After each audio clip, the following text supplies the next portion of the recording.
bien. À plus tard.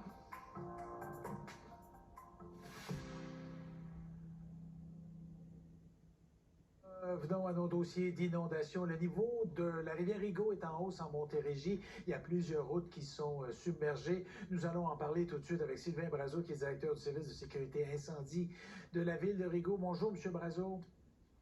Bonjour. Alors, dites-moi, vous patrouillez certainement, vous, les rives dans votre ville, dans votre région. Quel constat en faites-vous de la situation?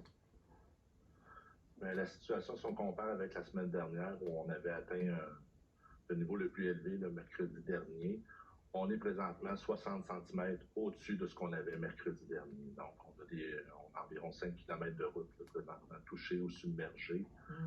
Puis la quantité d'eau, le niveau d'eau sur les routes varie de quelques centimètres à presque 4 pieds dans un certain secteur. Oh. Alors, ça veut dire, donc, il y a des boulevards, il y a des routes, il y a des chemins qui ont été fermés. Est-ce qu'il y a des gens qui se trouvent isolés parce qu'on a fermé des routes?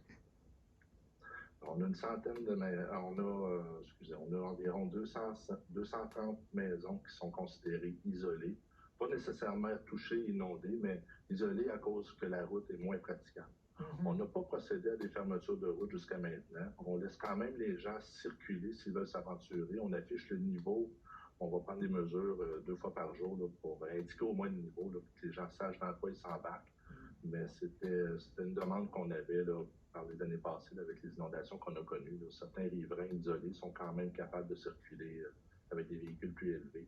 Donc, on a balisé les chemins et on affiche le niveau d'eau pour qu'ils sachent, comme je vous disais, là, dans quoi ils s'embarquent quand ils décident de traverser. Oui, vous avez pris de l'expérience parce que Rigaud a été touché assez durement. On a ces images assez fraîches à notre mémoire, 2017, 2019. Alors, on en a ici là, des images où on voit justement l'armée qui recule ou qui escorte certains des techniciens et des employés. On n'est pas rendu là. Pensez-vous que ça pourrait se rendre là, selon ce que vous voyez comme prévision? Pour l'instant, non, on n'est pas du tout là. Comme vous disiez, c'est des images de 2017-2019 qu'on voit là. On n'est pas là présentement. Le service d'incendie fait quand même des patrouilles. On se promène. Aujourd'hui, on envisage d'aller marcher dans la zone inondée. Là. Il y a une zone où on a encore quelques sinistrés dont on n'a pas eu de nouvelles depuis une journée. Donc, on va aller cogner aux portes à ces endroits-là.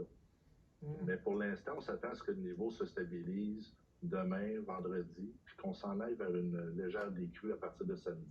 Si les conditions climatiques sont favorables, si la pluie peut cesser, ça va être bénéfique là, pour le niveau de la rivière. Est-ce que quelque part, comme vous et votre service, ceux qui se mettent en situation délicate, là, on va le dire comme ça, parce qu'il y a des gens qui restent dans leur maison, est-ce que vous souhaiteriez que des gens, quand les eaux montent comme ça, on a beau être équipé, puis on a beau avoir des véhicules plus élevés et tout, puis des génératrices, est-ce que ce serait pas plus simple si ces gens-là évacuaient? Parce que là, vous pourriez être forcé en pleine nuit d'aller les chercher, non? Oui. En fait, au début du mois d'avril, on a fait une séance d'information auprès des citoyens riverains pour les inviter à se préparer un plan. Si jamais ils devaient évacuer leur bâtiment, leur maison, avoir un plan B, s'en aller chez des amis, chez de la parenté pour être pris en charge. Évidemment, ces gens-là, les gens qui sont sinistrés cette année, c'est presque les mêmes citoyens qu'on avait en 2017-2019. Donc, eux autres, ils ont acquis d'expérience. Et puis, je comprends ces gens-là de vouloir protéger leurs biens. Quand ils s'en vont, ils ne peuvent plus surveiller leur pompe. En cas de panne d'électricité, ils ne peuvent pas partir de leur génératrice. Donc, les gens préfèrent aussi rester dans leur résidence.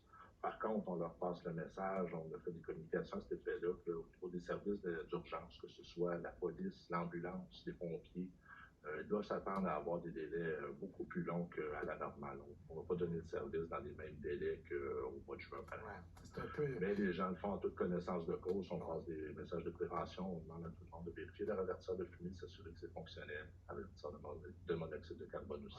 Ouais.